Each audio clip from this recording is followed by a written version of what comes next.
Teman-teman yang dirahmati Allah Subhanahu wa taala, puji syukur kepada Allah atas nikmat sore hari ini. Hari ini Allah menjamu kita di dalam taman-taman surga. Karena setiap majelis ilmu itu adalah raudhatan min riyadil jannah, taman di antara taman-taman surga. Makanya kenapa kalau kita duduk dalam majelis ilmu itu gampang ngantuk? Itu karena memang kita kayak duduk di taman dengan angin semilir. Tadi saya bilang ngantuk itu kalau dalam bahasa Arab disebut karena efek sakinah. Jadi kalau udah tenang, sakinah, jadinya ngantuk. Kan orang kalau misalnya hidupnya nyaman ya, nggak ada hutang gitu ya, nggak ada pasangan gitu. Kadang ada pasangan itu bikin gak bisa tidur loh. Tapi seringnya justru kalau sendiri itu gak bisa tidur. Apalagi sebelum tidur ngelihat IG-nya mantan, lebih gak bisa tidur. Berat. Jadi majelis ilmu itu di dalamnya Allah turunkan rahmah dan sakinah, kasih sayang Allah dan ketenangan. Kemudian malaikat menaungi mereka.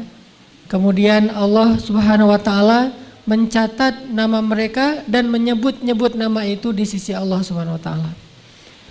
Jadi kita tiba-tiba kalau sering hadir dalam majelis ilmu itu nama kita tuh sering dimention di langit. Jadi siapapun nama kita, dan itu nama yang ada di KTP loh. Bukan nama hamba Allah bukan. Nama yang kita pakai yang diberikan oleh orang tua kita, bisa nama KTP, bisa nama kayak nama panggilan. Kalau misalnya nama kita kayak agak susah diucapkan, nanti malaikat akan menyebut kita dengan nama-nama yang bermakna kebaikan. Misalnya dia seorang yang rajin duduk dalam majelis ilmu, seorang yang rajin mencari nasihat-nasihat dari para ulama, maka dia akan diberi gelar oleh para malaikat seorang yang muta'alim misalnya, atau orang yang mustaqof misalnya, atau apapun lah istilah-istilah yang baik dari para malaikat untuk kita. Dan benar-benar Allah nge-mention kita di langit, disebutkan misalnya Hanan_Ataki. Asik. Buat yang belum follow. Modus. Ya teman-teman, kemudian salawat dan salam teruntuk Nabi besar, kekasih kita, teladan kita, Nabi Muhammad Sallallahu Alaihi Wasallam. Beliau juga masa mudanya walaupun belum menjadi Nabi, usia belasan tahun, kemudian 20-an tahun, 30-an tahun, banyak teladan yang bisa kita ambil dari baginda Rasul. Walaupun waktu itu beliau belum dapat wahyu. Jadi kalau dibilang kesolehan Nabi Muhammad setelah dapat wahyu itu adalah kesolehan yang dibina dengan ayat-ayat Al-Quran. Nah, kalau sebelum dapat wahyu, kesolehan Nabi Muhammad itu adalah gift dari Allah Subhanahu wa taala. Allah benar-benar ngasih keistimewaan buat Nabi. Allah sendiri yang mentarbiyah Nabi. Allah sendiri yang membina Nabi. Allah sendiri yang mendidik Nabi dari sejak beliau di dalam kandungan ibunya. Allah yang mendidik Nabi Muhammad SAW. Sehingga beliau tumbuh menjadi seorang anak muda yang kalau dalam bahasa kita mungkin anak muda yang kece banget. Selain penampilannya keren, beliau juga yang paling lebih keren lagi itu akhlaknya. Jadi setiap Nabi itu kan Allah kasih kelebihan tuh beda-beda ya. Ada Nabi memang lebih dominan fisiknya yang paling keren, walaupun akhlaknya juga luar biasa. Tapi yang terkenal fisiknya kayak Nabi Yusuf. Kan Nabi Yusuf itu orang cewek ngelihat Nabi Yusuf saking terkesimanya, mengiris tangan berdarah nggak berasa ya. Itu saking terkesimanya. Makanya buat cowok-cowok yang merasa udah ganteng nih, coba kasih jarum pentul ke cewek. Mbak, nih jarum pentul buat apa? Coba Mbak tusuk jari sambil ngelihat wajah saya. Kalau Mbak nggak sakit, berarti saya ganteng. Dijamin sakit. Berarti masih mending kayak gitu, nggak ganteng doang. Ada yang lebih parah, dikasih jarum pentul terus ditusuk jarinya sambil ngelihat wajah kita, bukan cuma sakit, jadi infeksi. Berarti kan wajah kita ada virusnya. Lebih parah. Ini beda banget dengan Nabi Yusuf. Ngelihat wajah Nabi Yusuf nggak berasa sakitnya. Kadang-kadang nggak usah ngelihat langsung, ngelihat postingannya aja udah nggak berasa sakitnya. Setiap hari kan cewek-cewek pada kepoin, Yusuf lagi ngapain, Yusuf lagi ngapain. Jadilah Yusuf trending topik di Mesir pada saat itu. Semua cewek-cewek ngomongin Yusuf, Yusuf, Yusuf. Setiap cewek di bangkunya gitu ya, di kursi tulis Yusuf gitu ya, di buku catatan Yusuf, di papan tulis. Itu kan cara-cara orang-orang suka-sukaan zaman dulu ya. Kalau sekarang mungkin pakai gadget. Yusuf. Kalau cewek yang jadi simbol cantik di sepanjang sejarah manusia itu siapa? Sarah, istri Ibrahim. Sarah istri Ibrahim saking cantiknya, bukan cuman gak kerasa kalau ngiris tangan. Ngelihat Sarah tuh saking terkesimanya jadi stroke. Saking cantiknya Sarah, ngelihat aja jadi stroke. Siapa yang pernah stroke gara-gara ngelihat Sarah? Raja Mesir. Kan Sarah lagi kayak traveling gitu kan, dari Irak ke Palestina. Nah, jalan bareng Ibrahim, bareng teman seperguruan nama Sarah, namanya Lut, yang kelak juga jadi nabi. Jadi Ibrahim, Lut, Sarah jalan, traveling. Jalan terus transit di Mesir. Pas lagi transit di Mesir, orang-orang ngelihat Sarah itu banyak yang terkesima, akhirnya heboh lah seluruh Mesir kalau ada cewek cantik dari Irak lagi transit di situ. Diundang oleh raja ke istana, jadi disuruh extend, jangan lanjut. Jadi connecting flight-nya tuh di cancel. Ntar dikasih yang kelas bisnis atau yang first class sama raja. Diundanglah ke istana. Sampai di istana, raja pengen ngegodain Sarah, dikirain Sarah ini masih jomblo gitu kan. Soalnya nanya ke Ibrahim, Ibrahim gak ngaku. Ibrahim, siapa Sarah itu buat kamu? Istri atau siapa? Kalau Ibrahim bilang dia istri saya, nanti Ibrahim bakalan dibunuh demi mendapatkan Sarah. Akhirnya Ibrahim mengatakan, hiya ukhti, dia itu saudari saya.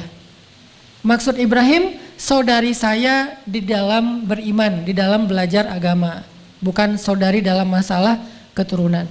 Akhirnya karena raja ngerasa Ibrahim ini bukan siapa-siapa Sarah, bukan suaminya, raja nyaman dengan Ibrahim, dikasih ruang istirahat, kamar yang bagus buat Ibrahim, yang presiden suite gitu. Terus Sarah juga dikasih ruang. Nah, suatu malam rajanya pengen ngegodain Sarah. Baru mau nyentuh, tiba-tiba tangan raja stroke. Langsung tangannya lumpuh, nggak bisa ngapa-ngapain. Tubuhnya lumpuh, sehingga rajanya memanggil pengawalnya dan mengatakan, perempuan ini bukanlah perempuan biasa, tetapi dia tukang sihir. Diusirlah Sarah dengan syarat, dibebaskanlah Sarah dengan syarat menyembuhkan raja dari stroke. Akhirnya Ibrahim berdoa, raja ini sembuh dan mereka dibebaskan dan melanjutkan traveling mereka ke Palestina. Ini saking cantiknya Sarah, ngelihatnya jadi stroke. Jadi kalau Yusuf ngelihat nggak berasa sakit, kalau Sarah ngelihat jadi tiba-tiba lumpuh. Ini dua simbol cowok cewek yang paling keren sepanjang sejarah, paling kece. Kalau secara fisik selain wajah nih, secara badan yang paling gagah, cowok paling gagah dalam sejarah manusia itu adalah Musa alaihissalam. Itu paling gagah. Seperti apa gagahnya Musa? Pokoknya kalau ada orang yang paling keren badannya di antara cowok-cowok zaman now, itu masih kalah sama Musa. Karena dia tidak ada ayat tentang kegagahannya. Kalau Musa saking gagahnya sampai turun ayat di akhir surat Al-Ahzab. Sampai Nabi Musa tuh walaupun badannya bagus, beliau nggak pamer. Pakai baju tuh nggak yang segini atau sengaja nggak pakai baju pura-pura, aduh gerah ya Jogja. Padahal pengen nunjukin badan gitu. Enggak, Nabi Musa itu low profile, orangnya tawaduk banget. Walaupun badannya bagus, beliau pakai bajunya kotak-kotak biru dan panjang gitu. Mau saya tunjukin? Enggak lah, kita mah zero pack ya. Nabi Musa itu six pack. six pack, badannya proporsional banget, semuanya otot, jadi kering gitu ya, nggak basah yang apa terlalu gimana gitu, enggak. Nabi Musa tuh badannya bagus, tapi pakai bajunya tertutup semuanya. Sampai digosipin sama orang Bani Israel, Musa itu tahu nggak kenapa pakai baju kayak gitu? Kenapa? Soalnya dia kudisan katanya. Digosipin kalau Musa itu punya penyakit kulit. Akhirnya Allah ngebelain Musa. Jadi Nabi Musa itu nggak mau ngerespon orang-orang yang komen negatif di akun beliau. Biasa-biasa aja, nggak mau di-blok, nggak mau di delete komennya, biarin aja lah, terserah orang mau ngomong apa. Yang jelas gue nggak akan follow mereka gitu. Jadi followersnya nggak bakalan nambah. Karena mereka suka komen sebagai haters, kan mereka haters banget sama Musa tuh, gara-gara dengki kan. Akhirnya Allah yang ngebelain Musa. Allah membuat semacam adegan kayak cerita dongeng tapi ini nyata. Nabi Musa mandi di sebuah mata air di sebuah sumur. Terus meletakkan bajunya di atas batu dan Nabi Musa mandi pakai celana doang, nggak pakai baju. Itu kayaknya pertama kali Nabi Musa mandi di luar, biasanya di rumah. Kali ini di tengah padang pasir kayak ada mata air gitu, oasis. Mandi, taruh baju di atas batu. Udah mandi, pas mau ngambil bajunya di atas batu, batunya udah pindah. Nabi Musa bingung, lah batunya udah pindah, ngambil galah, mau ngambil baju gitu. Ternyata pas mau digalahin, batunya lari, kebayang nggak tuh? Batu lari. Kalau di Indonesia itu ada batu belah, kalau di Mesir itu batu lari. Itu legendanya beda-beda. Lari tuh batu kayak ada kaki. Pas batu lari, Nabi Musa karena takut nanti ketahuan badan beliau keren gitu aja, takut ketahuan ya. Kalau kita takut ketahuan badannya gini. Akhirnya bajunya sempurna gini, kotak-kotak yang longgar biar nggak kelihatannya. Coba kalau badannya bagus pasti pakai baju yang ketat. Ini longgar karena biasa-biasa aja. Bagusnya cuma di mata istri, Batunya lari, dikejar sama Nabi Musa. Saubi hajar, kata Nabi Musa. Baju saya di atas batu, lari. Akhirnya ngelewatin Nadil Qaum. Nadil Qaum itu kalau bahasa kita tempat orang-orang ngumpul. Batu tuh sengaja lagi pengen nunjukin badannya Musa ke orang-orang, dia ngelewatin ada skate park gitu, lewat anak-anak Bani Israel lagi main skate, lagi oli gitu, lagi ngetrik, lewat. Musa lari, wes parkour. Kan Musa larinya bagus banget ya, terus kayak biasa aja gitu lari, loncat antar gedung ke gedung, antar bukit gitu. Parkour banget lah pokoknya, udah pro. Belakangnya Red Bull. Kalau zaman sekarang ya, itu udah kelasnya tuh udah kelas Red Bull loh, bukan kelas yang sekedar seru-seruan gak jelas gitu, pencitraan ordai. Itu udah benar-benar Red Bull. Musa lari, wah badan Musa paling bagus, heboh di antara anak-anak street.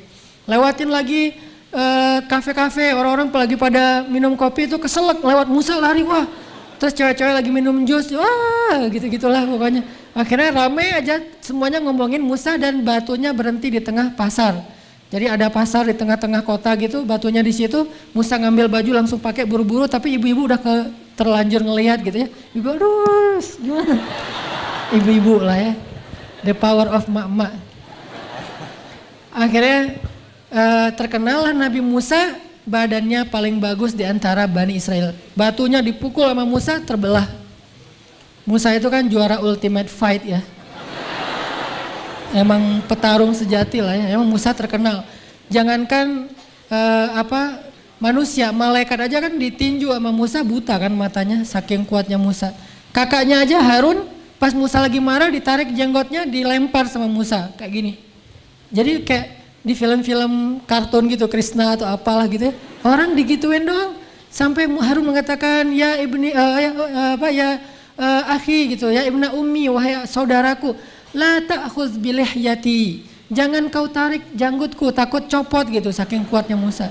Jangankan udah dewasa, waktu Musa masih bayi aja narik janggut Firaun kan sampai copot kan. Kan raja-raja Mesir dulu kan janggutnya dibentuk segi empat terus panjang gitu kan ya. Kayak di cerita-cerita di gambar-gambar.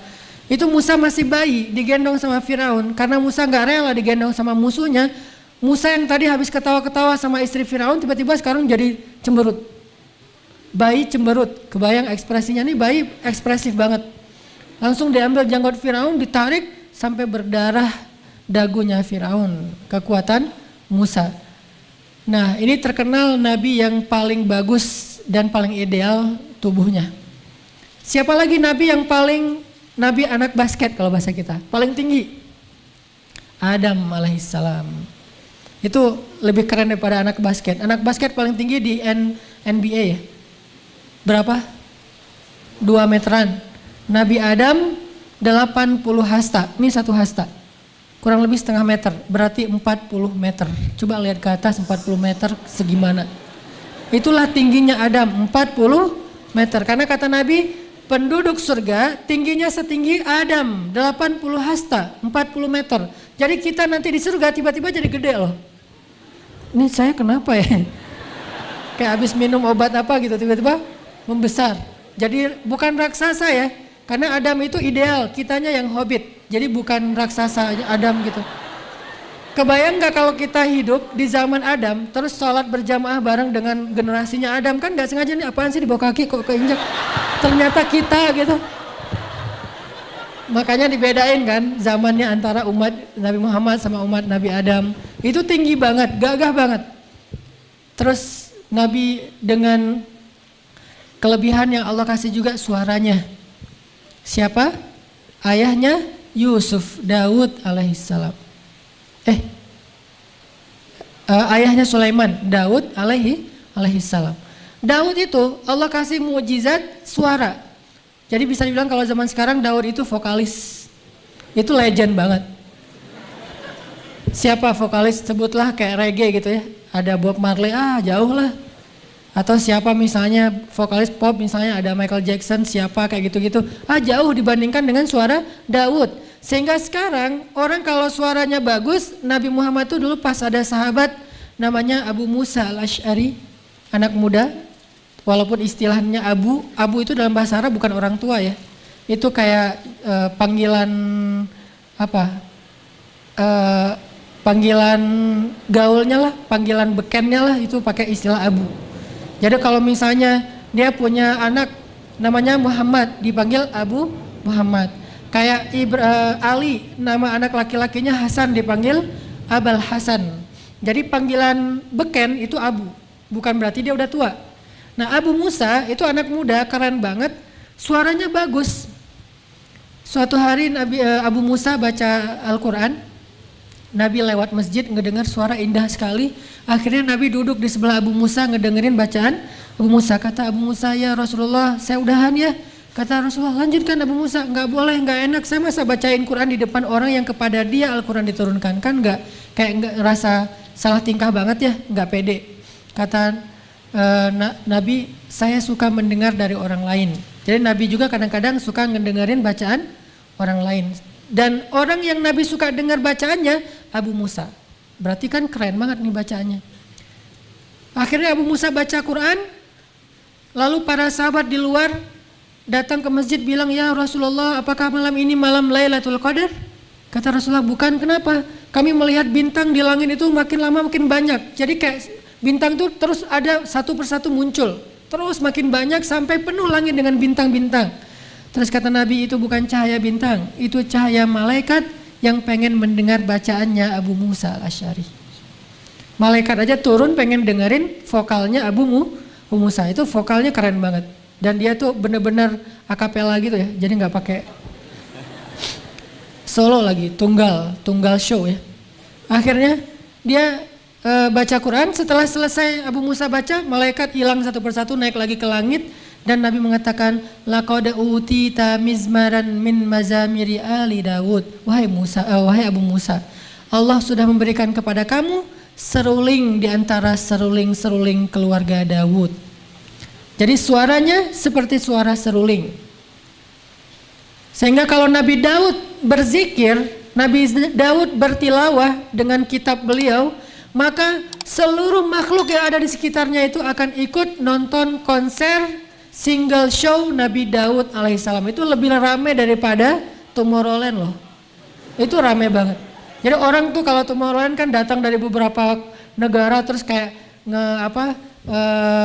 charter pesawat gitu kan ya, sampai di pesawatnya ditulis Tomorrowland Brazil gitu kan, Tomorrowland apa gitu. Ini Tomorrowland dari mana-mana datang pengen nonton single show-nya Nabi Daud alaihissalam. Dan benar-benar suaranya aja udah lebih keren daripada orang nge-DJ. Udah keren banget lah suaranya.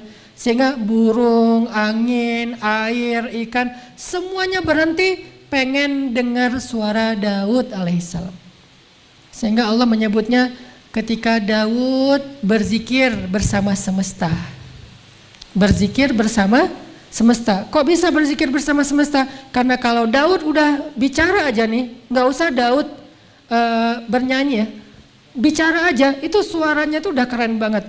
Jadi kalau Daud bikin 1 minute booster, itu nggak pakai back sound. Kalau saya kan 1 minute booster pakai back sound ya. Kenapa? Untuk menutupi suara yang masih standar lah ya.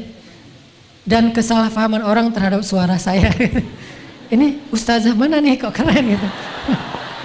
Pas ngelihat linknya, hah ustazah kok berewokan ya. Jadi ustazah tapi senang main permainan anak-anak street C. Nah kalau saya karena pengen menutupi kekurangan dari suara, pakailah back sound.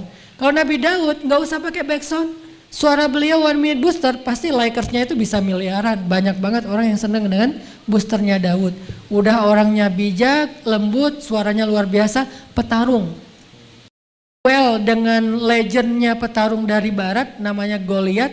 Kenapa disebut Goliat? Karena badannya gede.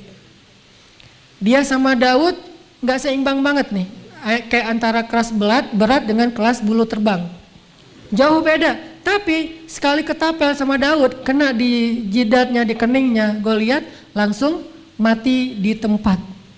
Ini Daud ideal banget lah, kelebihannya suara. Ada nabi nanti yang kelebihannya Allah kasih dia kelebihan dalam kebijaksanaan. Jadi dia tuh seorang raja yang adil, dan bukan hanya raja yang adil, diberikan kekuasaan 2 alam, alam manusia dan alam jin. Sulaiman alaihissalam, anaknya Daud. Bapaknya hebat, anaknya hebat. Dikasih kekuasaan 2 alam. Kalau kita kan 1 alam juga nggak berkuasa ya. Kalau ini kita mungkin 1 alam juga nggak bisa ngendaliin orang. Ngendaliin calon mertua aja susah kan, ditolak terus gitu kan ya. Ini ngendaliin jin, kebayang nggak tuh? Jin aja takut sama Sulaiman. Dan pada masa itu Allah membuka tabir antara manusia dan jin, sehingga jin dan manusia itu hidup berdampingan. Dan apa profesi jin? Sebagai pelayan bagi manusia. Jadi dulu tuh pekerja itu jin, tukang bangunan jin, terus chef di dapur tuh jin, gitu ya. Yang nangkep ikan di laut, nelayan tuh jin. Jadi jin tuh banyak profesi. Sampai ada adegan kalau kita baca kisah wafatnya Sulaiman, itu hadis panjang. Ada jin yang profesinya free diver. Jadi dia senang free dive gitu jin, di Wakatobi, di Papua, mana-mana gitu ya. Ini free diver banget, nggak pakai tabung gas. Biasanya dia di laut. Ini sekali ini dia lagi males gitu melaut, lagi badai, mungkin lagi ngapain. Dia datang ke istana, ketemu sama jin yang profesinya sebagai chef. Chef lagi rempong gitu di dapur, wah segala macam. Didatengin sama jin anak laut, jin reggae. Rambutnya gondrong gitu. Datang jin dari free dive ini bilang, kasihan banget sih lo kerjanya di dapur melulu. Coba sesekali ikut saya, kita free dive, kita ke laut, kita lihat terumbu karang, lihat ikan hiu, ikan paus segala macam lah. Itu seru loh. Ya sih pengen. Terus kenapa? Takut sama Sulaiman.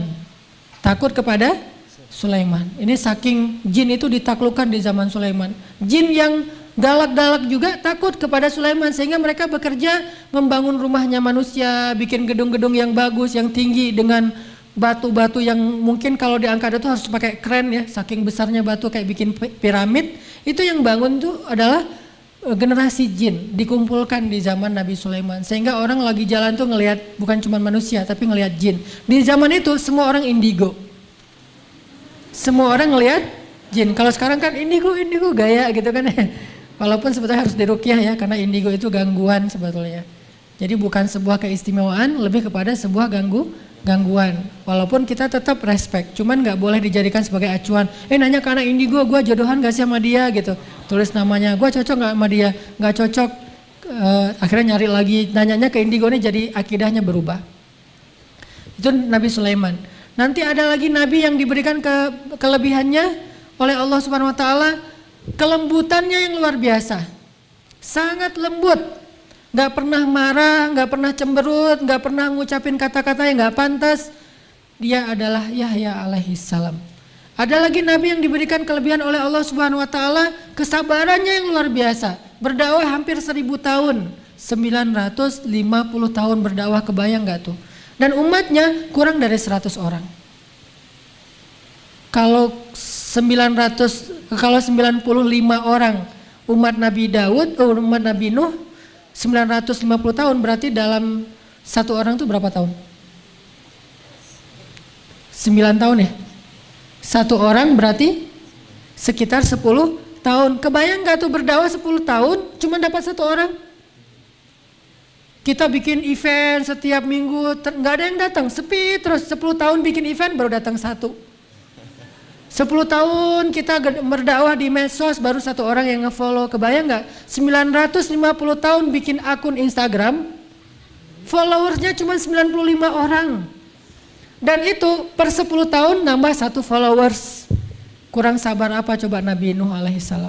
10 tahun follower cuma nambah satu. Dan kita kan ngecek terus tuh, kalau perlu kita kayak minta di-mention sama selebgram, foto sama selebgram biar ngedongkrak followers nambah 1000, 2000. Nabi Nuh 10 tahun cuma nambah satu follower, tapi sabar. Ini kelebihan Nabi Nuh alaihissalam. Tapi semua kelebihan para anbiya itu disatukan kepada diri sosok Nabi Muhammad sallallahu alaihi wasallam. Beliau punya semua kelebihan para nabi. Walaupun tidak ditunjukkan secara persis. Kayak misalnya Nabi Sulaiman. Nabi Sulaiman dibukakan kekuasaan dua alam, manusia dan jin. Nabi Muhammad juga pernah. Buat Nabi Muhammad itu nguasain jin tuh gampang. Bahkan beberapa ayat Al-Quran, salah satunya surat Jin, Allah menyebutkan bagaimana jin masuk Islam, dapat hidayah gara-gara dengerin Nabi Muhammad baca Quran. Nabi Muhammad posting lagi tilawah gitu, terus tiba-tiba jin nge-like dan masuk Islam. Jadi followers Nabi jin. Dan itu bukan jin yang lagi kayak iseng lewat, lagi ngapain gitu, gak sengaja buka akunnya Nabi Muhammad. Bukan. Jin yang memang selama ini itu pengen mengganggu Rasulullah SAW. Jadi iblis itu mengutus pasukannya di seluruh dunia untuk mengambil sampel tanah dari negeri-negeri yang ada di seluruh dunia. Sampel tanah. Kenapa dicari sampel tanahnya? Karena iblis ngelihat pintu langit itu sekarang udah pakai password kalau mau masuk, susah. Pakai sidik jari. Mau masuk ke sana itu nggak semuanya udah di-lock akunnya. Dulu kan kalau mau kepoin langit tuh mudah. Naik turun. Kalau ada berita di langit mereka langsung tahu kelompok jin, terus bikin kekacauan di bumi. Misalnya di langit itu Allah akan turunkan rezeki kepada hambanya. Akhirnya jin ngegodain hamba itu supaya nggak bekerja, supaya nggak jujur, sehingga rezekinya dicabut oleh Allah. Pokoknya ngeganggu orang aja tuh. Sekarang tiba-tiba langit di lock, nggak bisa sembarangan naik ke langit dan mencari berita, nggak bisa kepo. Maka iblis curiga ini pasti ada berita besar di bumi ini, sampai langit begitu disiplinnya sekarang, begitu sulitnya sekarang, berlapis-lapis barisan di langit para malaikat tuh, ada apa sih di bumi? Cari sampel-sampel tanah di seluruh bumi. Dibawa ke hadapan iblis oleh jin-jin. Dicium satu persatu sampel tanah itu, dicium nggak ada, dicium nggak ada, dicium nggak ada, diendus nggak ada. Tiba-tiba ketika iblis mengendus satu sampel tanah, yaitu tanah kota Mekah, iblis langsung kaget dan mengatakan, aku mencium aroma seorang nabi. Jadi nabi itu ada aroma di dalam bagi iblis, bagi jin. Aku mencium aroma seorang nabi. Dan kali ini aromanya lebih kuat daripada nabi-nabi sebelumnya. Dari mana kalian dapat tanah ini? Dari Mekah. Pergilah ke sana, cari tahu berita tentang dia dan kita akan menyusun rencana menghalangi dia dalam dakwah. Diutuslah sekelompok jin mencari tahu berita tentang nabi terakhir yang ada di Mekah. Dan pas mereka sampai di sana, kalau nggak salah di daerah yang disebut dengan Nakhlah, tiba-tiba jin mendengar Nabi Muhammad lagi membaca Al-Quran, kemudian mereka takjub, ajaban, kemudian mereka masuk Islam.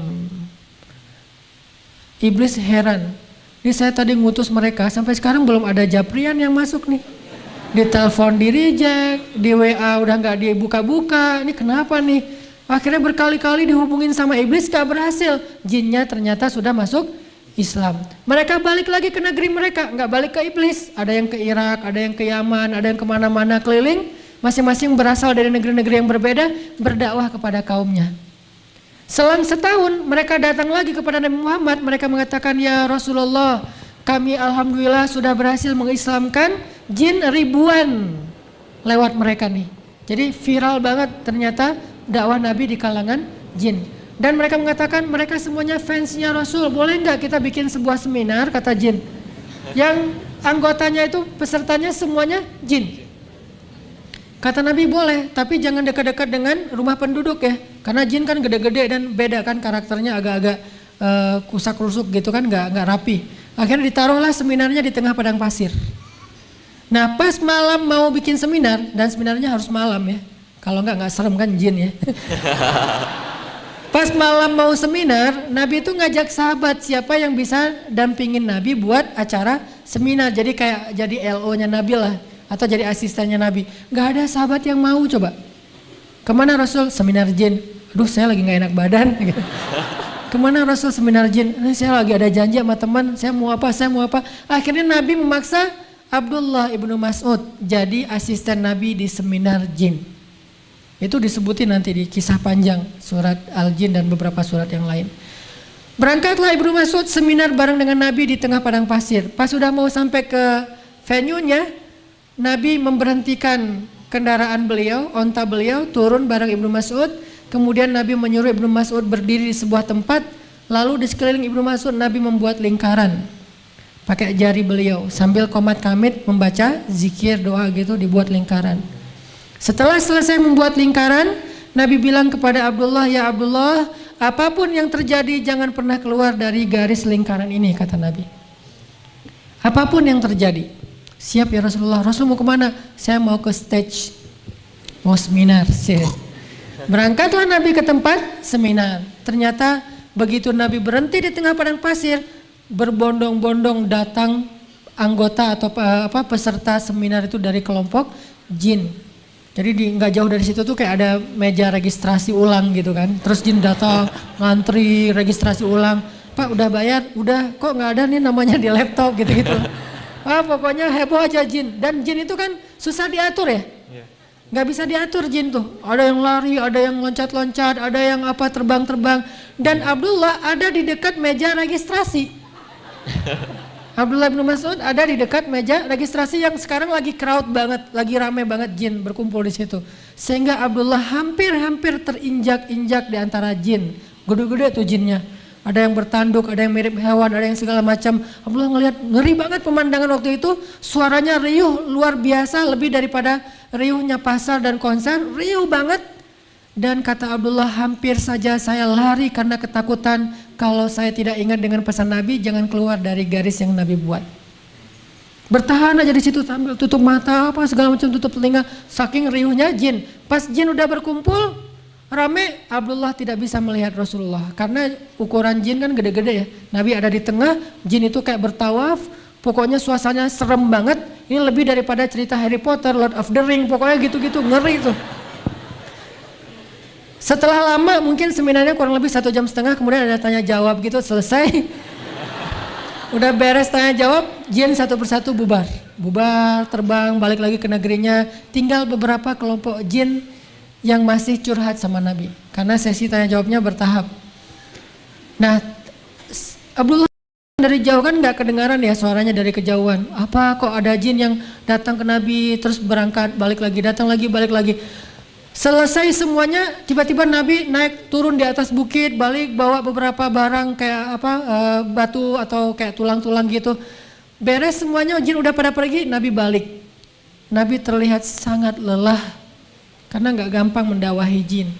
Lelah, ngedawahin manusia aja capek ya, apalagi ngedawahin jin. Kebayang nggak ngedakwahin temen aja kadang-kadang dibully di grup lah segala macam, dibilang sok suci, Nabi palsu, udah dijamin surga. Nah ini apalagi jin nih.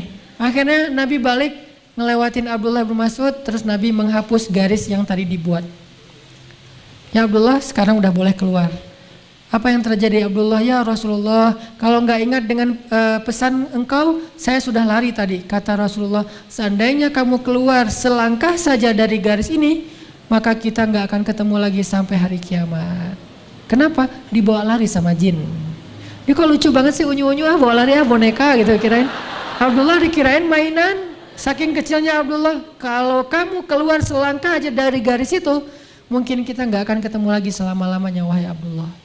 Ya Rasulullah, apa yang terjadi tadi di akhir kok saya ngelihat mereka berkelompok-kelompok. Kata Nabi, mereka menyampaikan masalah-masalah yang mereka hadapin kepada saya. Jadi curhat jin. Ada jin yang belum bisa damai, ada jin yang geng. Dari satu geng dengan geng yang lain tuh suka tarung di jalan.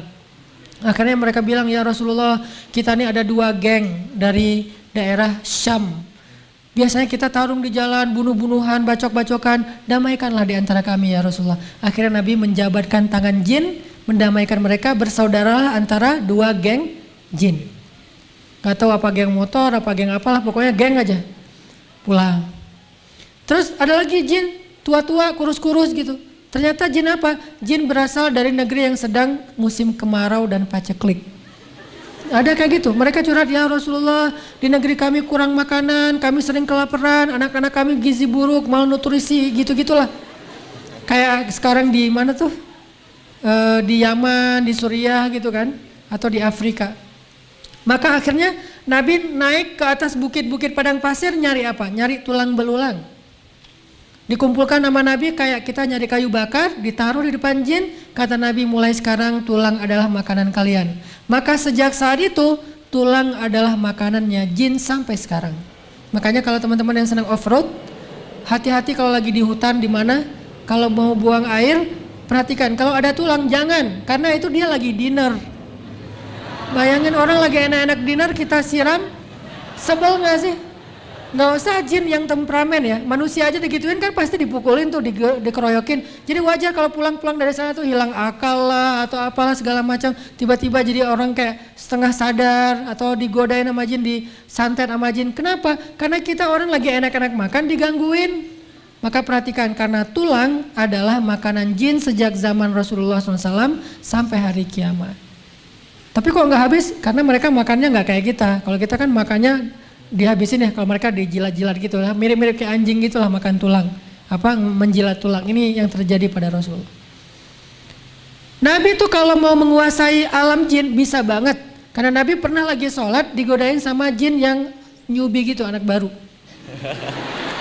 Jadi ada jin baru lulus sekolah dikasih kayak tugas akhir. Jadi kayak bikin praktek gitu, praktek menggoda manusia. Keluarlah dia dari kampusnya, pengen godain manusia, salah milih targetnya Rasulullah.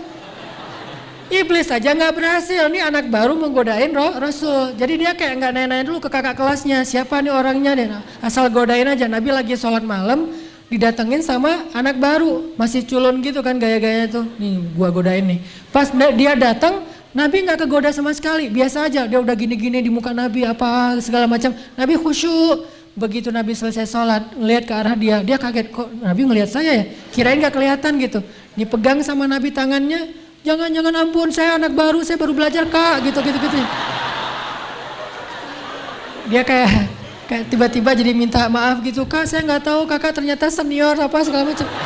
Akhirnya Nabi pegang tangannya, diikat sama Nabi. Diikat, digulung, jadilah dia kecil kayak bola gitu, ditaruh di tiang Masjid Nabawi. Subuh-subuh pas anak-anak Madinah, anak-anak kecil gitu, anak-anak SD gitu ya, mau datang ke masjid, mereka ngelihat ada bola api tergantung di tiang masjid. Kan jin dari api kan ya, jadi bentuknya bola, kayak ada festival main bola api kan kalau di kita pas tahun baru Islam, pas menjelang Ramadan. Ini ada bola api menggantung di tiang masjid yang terbuat dari pelepah kurma, tapi pelepah kurmanya nggak terbakar. Anak-anak kecil kan jadi kayak penasaran, nih bola api apa, ntar habis sholat kita main bola. Akhirnya mereka sholat, begitu selesai sholat itu bola api diambil sama anak Madinah, ditendang-tendang jadi sepak bola. Bisa jadi sepak bola pertama dalam sejarah dunia itu sebetulnya di zaman Nabi. Tapi bolanya bukan dari karet atau plastik, bolanya dari jin. Nabi ngelihat, waduh maaf, ampun, segala macam. Nabi kasihan sama dia, akhirnya dilepas sama Nabi. Kata Nabi, kalau bukan karena saya teringat dengan doa saudara saya Sulaiman. Apa doa Sulaiman? Ya Allah, berikan saya kekuasaan yang sangat luas, yang engkau tidak akan berikan kepada siapapun setelah saya.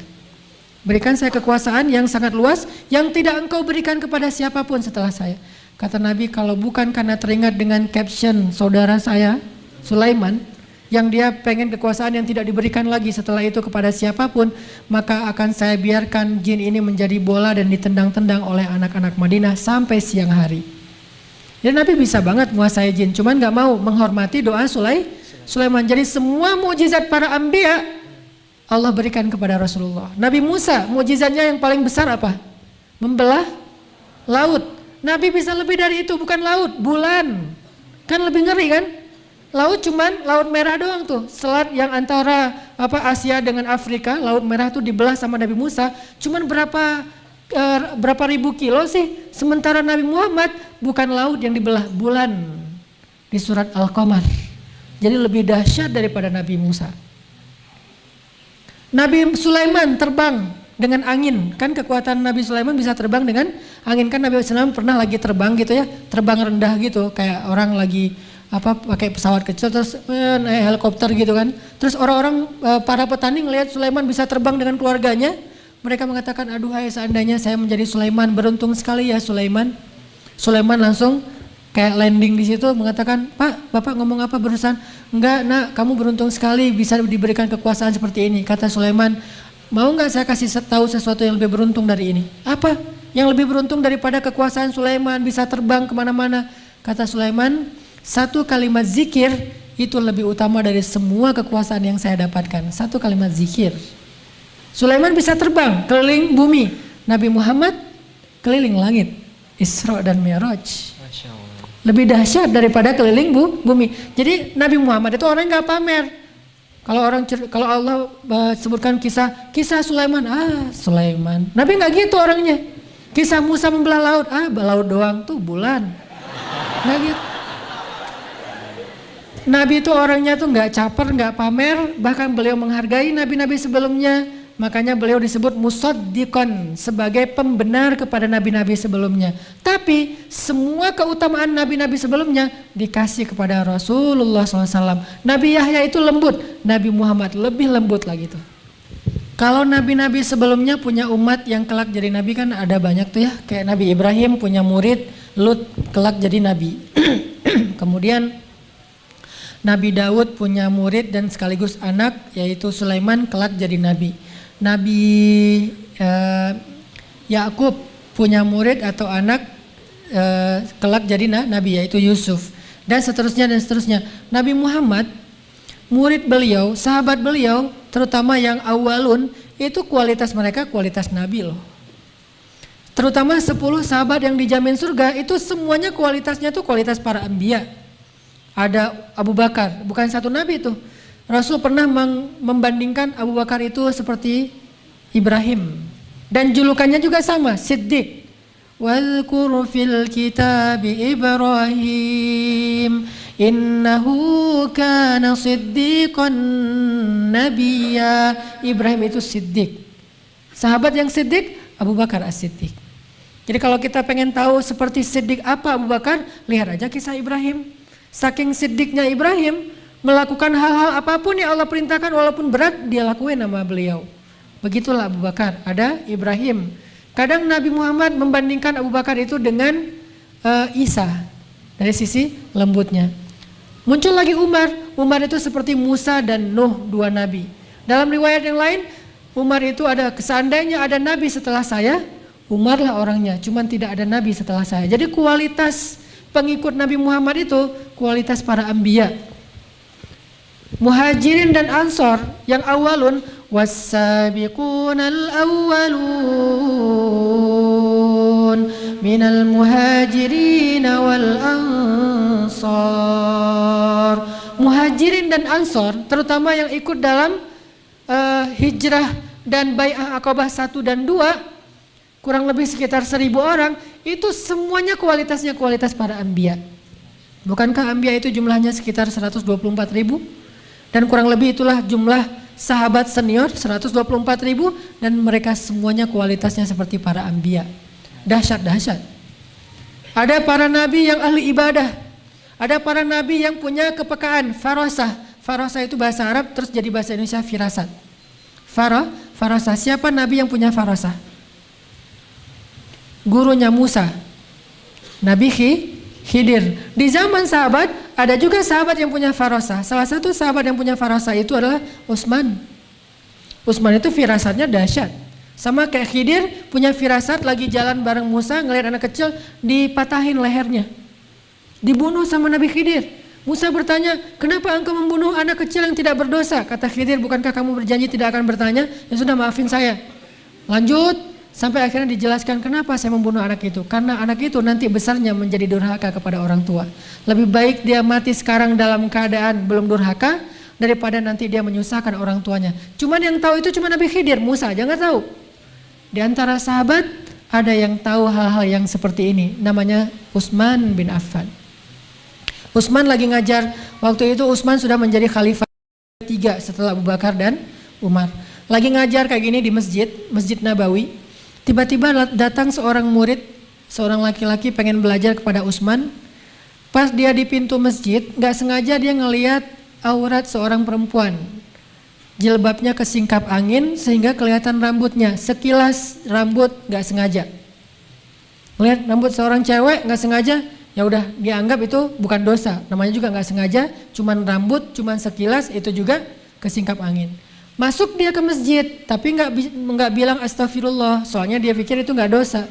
Begitu dia masuk ke dalam masjid, duduk di antara jamaah, tiba-tiba Utsman berkata, "Kenapa ada yang baru datang ke dalam majelis kita, sedangkan di matanya masih ada bekas dosa? Kenapa ada yang hadir dalam majelis kita, sedangkan di matanya ada bekas dosa?" Dia kaget, langsung dia berdiri lagi mengatakan, "Ya Amirul Mukminin, wahai Utsman, apakah telah turun wahyu kepadamu setelah Rasulullah?" Maksudnya, gimana Anda tahu saya baru saja melihat dosa sementara tidak turun wahyu kepada Anda? Apa kata Utsman? "Ittaqu farasatal mu'min." Hati-hati dengan firasat orang yang beriman. Orang yang beriman yang udah ininya luar biasa, kepekaannya itu tinggi teman-teman. Sampai bisa tahu hal-hal yang kita tidak tahu. Itu Utsman bin Affan, seperti Khidir. Atau bahkan banyak ulama yang mengatakan Khidirnya sahabat Ali bin Abi Thalib. Itu Khidirnya sahabat yang tahu hal-hal yang spesial. Ada lagi yang mengatakan Khidirnya sahabat Abdullah ibnu Abbas. Abdullah ibnu Abbas dia bukan hanya tahu tafsir, tapi dia juga tahu takwil. Takwil ini susah loh. Takwil ini tidak dipelajari dengan ijazah Al-Azhar, LC, MA, doktor, itu nggak tahu takwil. Taunya tafsir, kan di kampus itu ada namanya jurusan tafsir ya. Tidak ada kampus jurusan takwil. Pernah dengar? Ada fakultas takwil. Paling-paling ada buku takwil mimpi ya, walaupun isinya bukan takwil, sebetulnya tafsir. Takwil itu bukan dipelajari dengan teori. Takwil itu dipelajari dengan iman. Kekuatan iman, kepekaan batin membuat seorang bisa mentakwilkan sesuatu lebih daripada orang lain. Ini nih takwilnya Ibnu Abbas. Dan gak heran karena Ibnu Abbas dapat doa Nabi, "Allahumma faqihu fiddin wa alimhu ta'wil." Ya Allah, fahamkan anak ini tentang halal dan haram, ajarkan dia takwil dalam agama. Takwil. Takwil itu kalau di zaman Nabi Muhammad itu kayak menerka atau menebak masa depan. Bukan meramal ya, karena kalau meramal bisa benar bisa salah. Ini menyampaikan berita masa depan apa yang akan terjadi. Itu Nabi Muhammad bisa. Sampai Nabi Muhammad SAW mengenal seorang sahabat, seorang tabi'in yang gak kenal dengan beliau, yang gak pernah bertemu dengan beliau, tapi Nabi Muhammad menyebut namanya. Namanya siapa? Uwais Al-Qarani. Jadi teman-teman, generasi sahabat itu kalau kita mau lihat dari sisi anak muda, mereka adalah generasi yang 90%-nya anak muda dan semuanya itu keren-keren. Kualitasnya apa? Kualitas para nabi. Kalau perempuannya, ada di antara sahabat 2 perempuan sempurna yang di dunia cuma ada 4.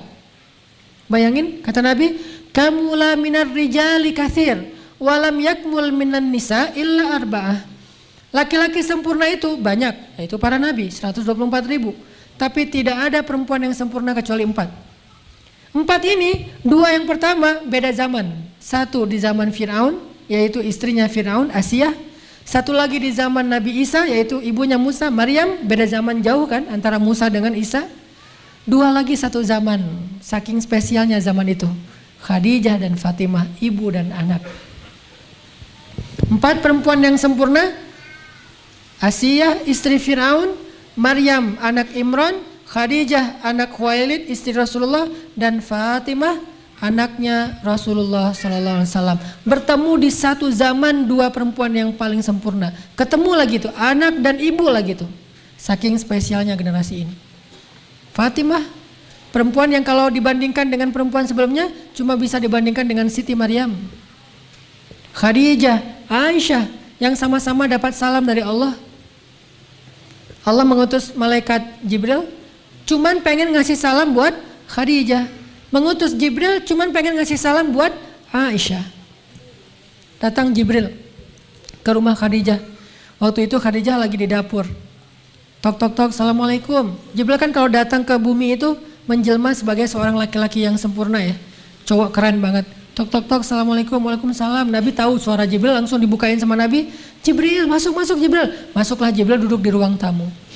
Gak lama kemudian Jibril menyampaikan berita, Nabi ketawa, kemudian Jibril minta izin pamit langsung pulang naik ke langit. Gak lama kemudian datanglah Khadijah. Apa yang dikatakan Jibril tadi? Ketika Jibril datang menemui Rasulullah, Jibril mengatakan, ya Rasulullah, sebentar lagi Khadijah akan datang membawa roti dan madu. Kalau dia berikan roti dan madu itu kepadamu ya Rasulullah, sampaikanlah kepada dia, Allah menitipkan salam untuk Khadijah. Allah ngasih salam buat Khadijah, kurang istimewa apa coba? Kita dapat salam dari seseorang aja udah kegeeran minta ampun ya, sampai oleng naik motor gitu ya. Ini dapat salam dari Allah Rabbul Alamin, pencipta alam semesta. Dan Allah gak sembarangan nitip salam, pasti orang terpilih banget. Khadijah titip salam untuk Khadijah dari Allah, kemudian dari Jibril. Jibril juga titip salam buat Khadijah. Begitu Khadijah datang dengan wajahnya yang solehah dan berseri-seri, Rasulullah makan dulu ya, disiapin sama Khadijah rotinya. Rasulullah senyum-senyum melihat Khadijah. Khadijah juga heran, Rasulullah ada apa kok senyum-senyum, gak biasanya kayak gitu. Kata Rasulullah, Khadijah, panggilan Khadijah itu DJ. Karena orang Mesir itu manggil bahasa Mesirnya Khadijah itu Khadijah. Jadi panggilannya di DJ, tapi nggak gitu ya. DJ aja gitu. Khadijah, barusan Jibril baru aja pamit pulang. Tadi dia di sini. Oh gitu, ada apa ya Rasulullah? Kata Khadijah.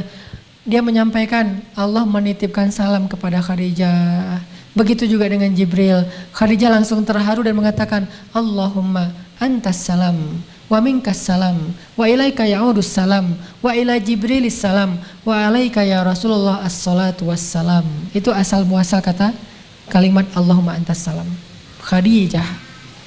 Sekarang itu zaman sahabat. Fatimah juga kayak gitu. Fatimah ini luar biasa, perempuan yang tidak ada duanya sampai akhir zaman.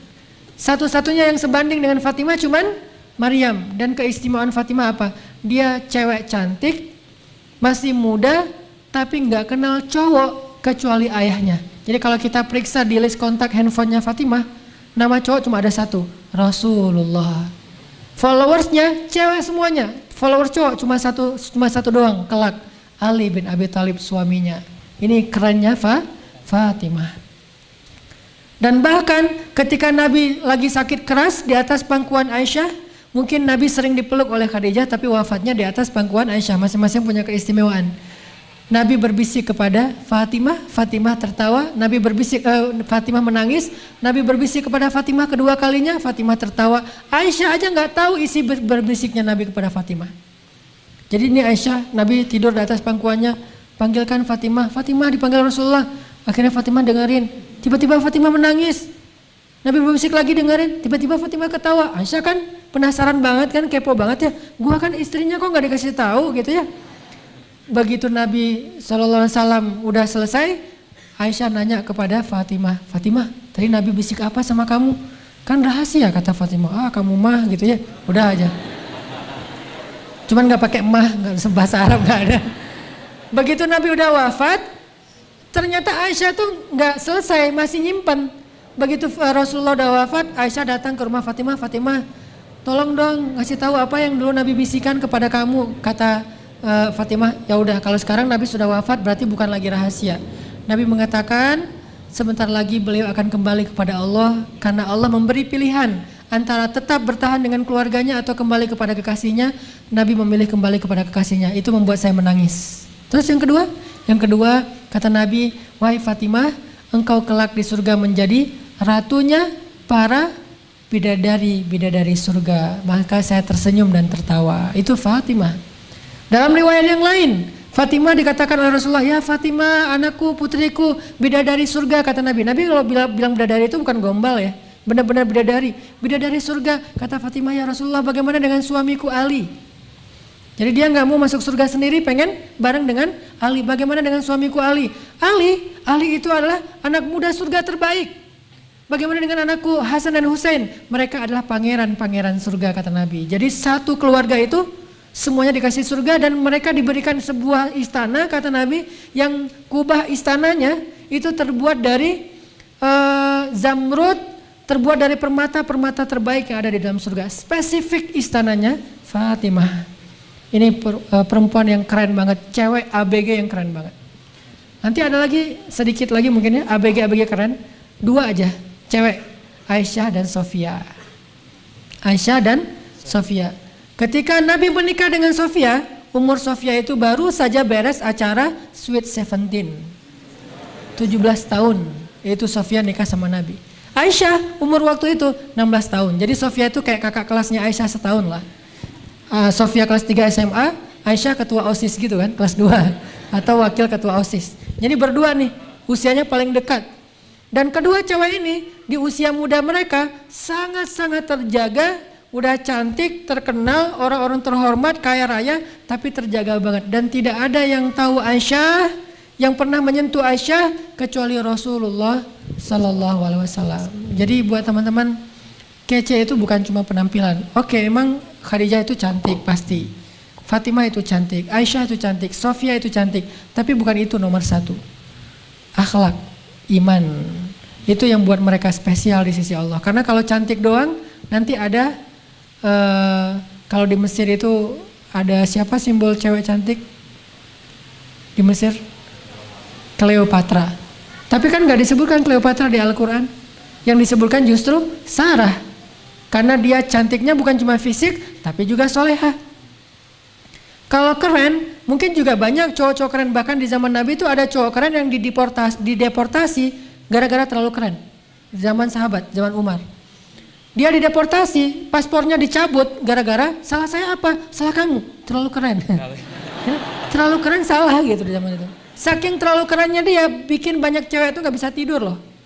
Semuanya nyebut nama dia, seandainya saya jadi istrinya, seandainya saya jadi kekasihnya, sampai dan rambutnya itu ikal sepundak, dipanggil sama Umar, bawa dia ke sini, saya pengen tahu anaknya kayak gimana. Pas datang, oh ini anaknya, keren gitu. Terus Umar bilang, kalau gitu supaya kamu gak keren lagi, dibikin gak terlalu keren, potong rambut kamu. Panggil barber shop gitu, potongin rambutnya. Pas sudah dipotong, akhirnya dia pakai sorban, karena rambutnya udah pendek kan. Dia pakai sorban, datang lagi ke Umar, pas dia datang ke Umar pakai sorban, kata Umar, ini lebih keren daripada yang tadi. Susah bikin dia gak keren. Mungkin dulu kalau udah ada kupluk, dia udah pakai kupluk gitu. Mungkin lebih keren kali ya kalau pakai kupluk ya. Saya lah ya. Insyaallah. Akhirnya dideportasi gara-gara terlalu keren. Tapi kan nggak istimewa, keren doang. Moral dan iman. Makanya yang membuat mereka kece itu bukan cuma fisiknya, bukan cuma duitnya, tapi iman dan akhlak. Mudah-mudahan itu dulu yang kita perindah, yang kita dandanin, yang kita make upin setiap hari. Apa kabar make up iman saya hari ini, touch up iman kita hari ini, akhlak kita hari ini. Terus itu yang dipakai. Jadi kalau kita pengen keren itu pakai baju yang bagus, celana yang keren, topi segala macam, itu kan dandanan zahir ya. Itu kan keren zahir. Dandanin juga secara batin hati kita dan akhlak kita dengan dandanan dan perhiasan-perhiasan yang bagus. Dan salah satu perhiasan perempuan yang paling berharga biar bikin dia kece, sifat malu. Itu perhiasan paling indah pada diri perempuan. Dan perhiasan yang paling indah pada diri laki-laki yang bikin dia kece, tanggung jawab. Jadi mahkotanya perempuan adalah sifat rasa malu, mahkotanya laki-laki adalah tanggung tanggung jawab. Mudah-mudahan kita menjadi seperti mereka insya Allah, bukan hanya fisiknya tapi juga zahir dan batin. Barakallahu li wa lakum.